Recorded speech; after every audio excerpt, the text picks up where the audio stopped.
Candidates, how are you? Hope you are fine. Right there in the comfort of your sitting room, I'm sure you're very fine. We are also fine here in school, eagerly waiting for you. So as we wait for each other, we still need to take ourselves through what we are required to learn. And now we are going to look at formal letters. We've had several practice. We have had practice in formal letters. Now we are going to look at the other type of letters, which we are calling formal letters. We began with the informal letters. Now we are going to look at formal letters. And we are saying that another name we can call formal letters, you can also call them official letters. So, before we start going into details of formal letters, we need to capture some vocabulary that we are going to find relevant during this topic. For example, when I'm writing formal letters, or when I'm writing formally, there is a specific name. Did I say specific? Okay. There is a specific name that is needed when we are writing formally.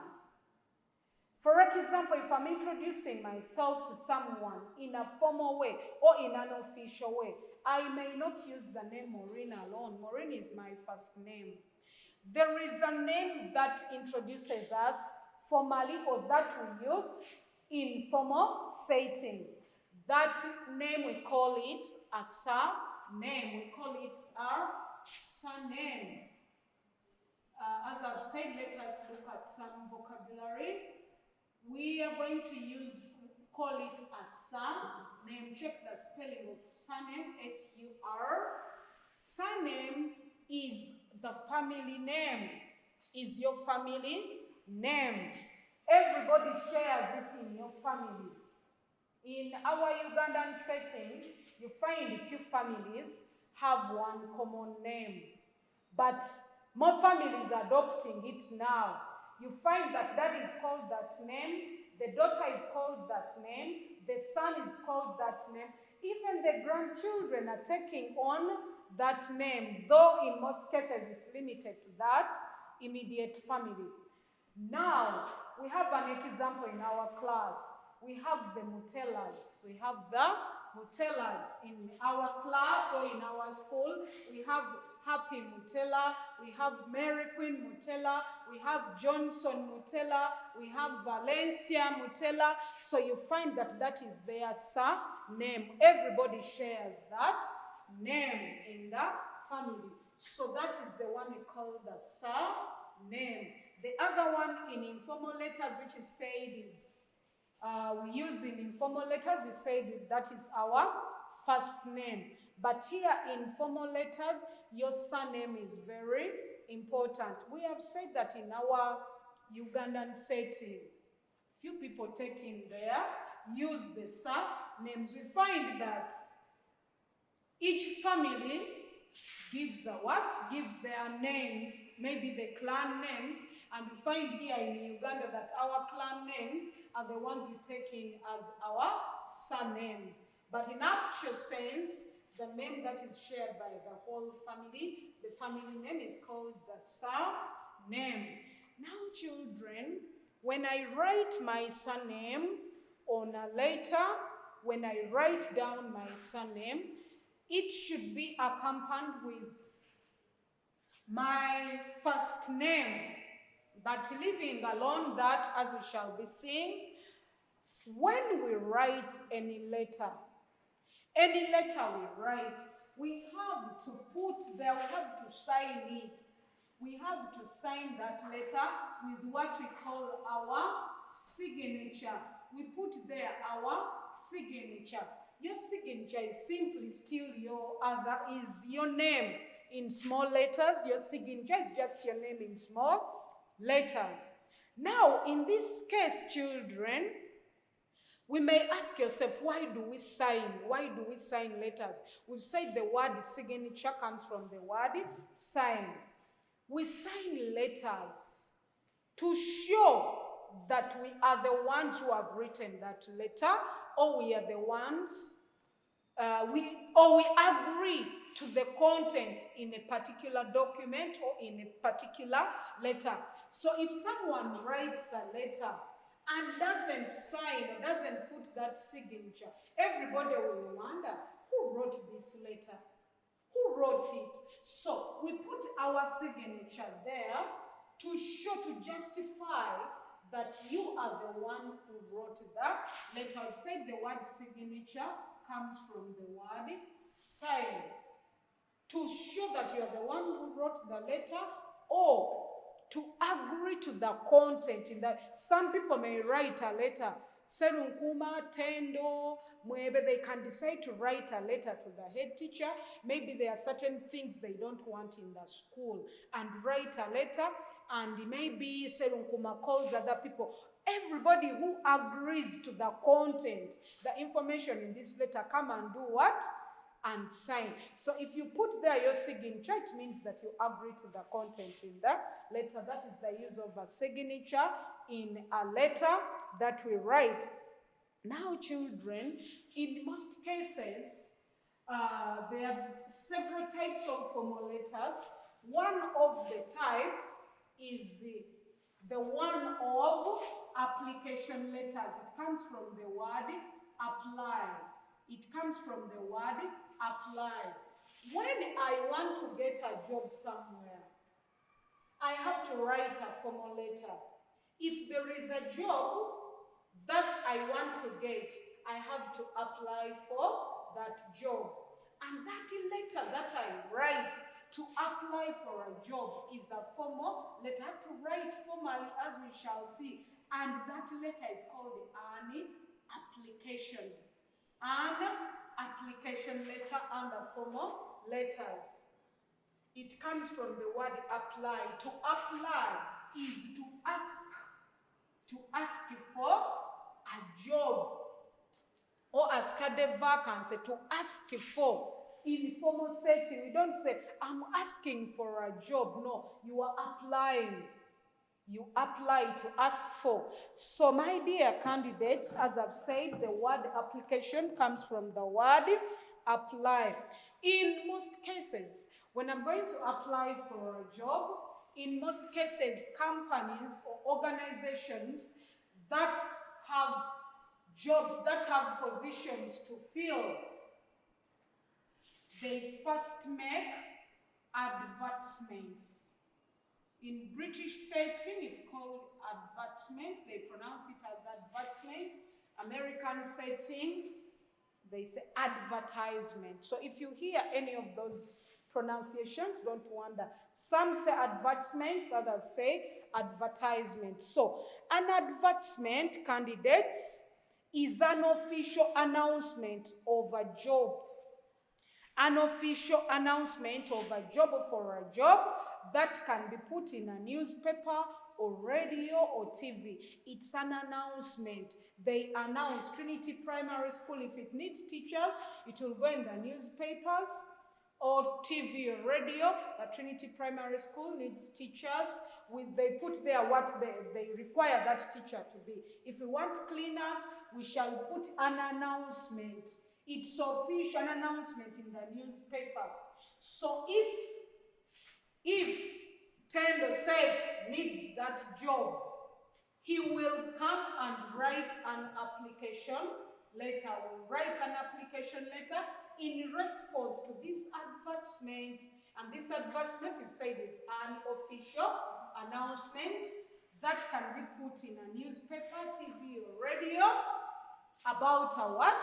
About a job that is available in a certain organization. Now, children, usually when we write officially or when we write formally, there is language that we should use. For example, in personal letters, I said I can end with yours affectionately, your loving friend. But when it comes to official letters, take an example, writing to the head teacher of Trinity Primary School, you're writing to the manager of Bank of Uganda or any organization, you're not going to say, your loving. It's not your friend. You are going to use the words, yours faithfully. Faithfully is a yours faithfully is a statement that shows your loyalty, your honesty. Maybe whatever you've written there, you've written it with the sincerity, with honesty, with loyalty. So it is a word that shows loyalty or honesty when you're writing to such people holding offices. So, for example, you've written a letter to the manager of a certain bank. You're going to end with yours faithfully, like that. Especially when you have addressed him with a title and say, like you say, dear sir, or you've written dear madam. If you have addressed this person with such titles, in this case you have to end in your conclusion you say yours faithfully. But when you are going to address the person by name, you are going to end with the yours. See the spelling of sincerely. First write the word sincere, then add the L-Y. It is also a statement, yours sincerely, that expresses loyalty or sincerity or honesty. But this one, I'm going to use it when I address this person I'm writing to by name. I can say, dear Mr. Chizito, dear Mr. Chizito, or dear Reverend Ebinu. When we are familiar with the person, the people that we are writing to, even yours sincerely can be used in that case. Now, dear candidates, when we are writing such letters once again, we need to be, we have to make sure that we've not made any mistakes. Our work should be without mistakes. So what we do first, we first draft the letter. We first make a draft. We first make a draft. A draft is a copy that you write, that you first write, and you're going to make corrections from it. You first write it, then you come and edit it. You edit that draft. To edit is to check for mistakes so as to correct them. So I first make a draft. The draft is not the one that I'm going to hand in. I first write, then read through, check mistakes. I start correcting the mistakes. To correct mistakes, to check for mistakes in order to correct them is called editing.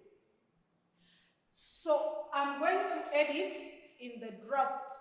It is unwise to write a letter and you start editing that letter that you're going to hand in.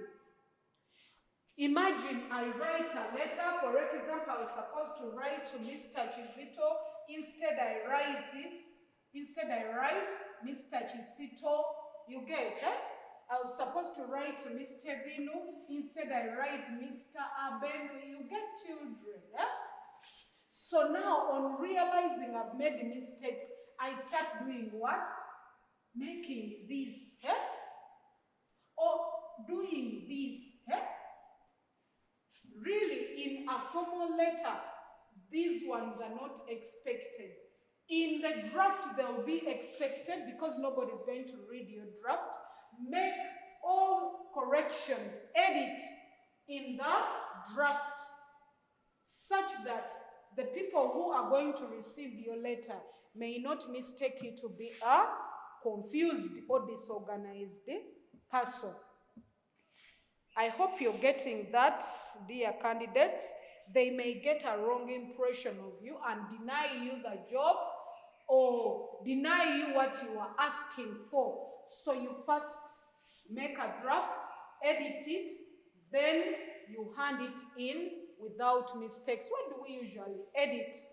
We usually edit grammatical errors like punctuation, wrong English, wrong spellings. We all make the editing in the draft. When we go to newspapers, even newspapers, there are people who have to edit such that you don't see a full paper of New Vision with the spelling mistakes or with wrong English. Those people are called editors. And you check the spelling of editor T or with one T. And edit is a verb, and the past form of edit is edited. You don't double the letter T as it may demand there the CVC thing that you have learned. You don't double. So, my dear candidates, you have said we have looked at editing, we have looked at first making a draft. Now, children, when we are concluding, when we are making the word conclude, the word conclusion comes from the word conclude. So in our conclusion, we have said that the conclusion is the end part. The part that ends the letter, we've said that one we end with yours faithfully, depending on who you're writing to or how you have addressed him or her, or use yours sincerely. And we've said that the word conclusion comes from the word conclude is the verb. To conclude is to end. Let me conclude by, let me end by. So conclusion is that last part of the letter that you are writing to, that you are writing. Now, my dear candidates, take an example. I'm going to give you a setting of Trinity Primary School. For example, you're writing a letter. You write a letter to the chairperson disciplinary committee. You write a letter to the chairperson disciplinary committee of some issues that could be taking place in school. Now, this letter, much as it's going to the chairperson disciplinary committee, but there are some people in school that need to know about this information. Remember, we say the personal letters are just for a specific individual, but formal letters, no. Other people can share that information. They can share your application, they can share your letter. So in this case, dear candidates, in this case, we have this abbreviation, which is CC. It is very common. You can see it in some letters there. They show, this abbreviation shows that this letter, there are other people that are going to get it, and that is carbon copy. You've written to the chairperson disciplinary committee, and there down they write CC head teacher, CC deputy teacher, CC head finance. Carbon copy, that means these people are going to get the copy of the letter that you have written to the chairperson disciplinary committee. And lastly, in this case, candidates, lastly, we usually apply to get a vacancy. Usually when we apply to get a vacancy. A vacancy is simply a job that is available for someone. A job that is available in an organization. Vacancy comes from the word vacant. There is a post that is vacant. We shall call it the vacancy. Sometimes we have a study vacancy in a school. There are vacancies which children or students can occupy in a certain school. You apply for it. If it is a job can also be called a vacancy. A vacancy is a job that is available for someone to do. Another word for vacancy can be position, can be a position in a certain place where there is availability of jobs. We can apply for such jobs. So candidate, that is some of the vocabulary that we are going to find necessary or relevant in this topic of formal letters. I'm going to leave you with a simple exercise for practice in that vocabulary that we have learned. Thank you for being a wonderful audience. We are candidates. Do the exercise well. Stay home.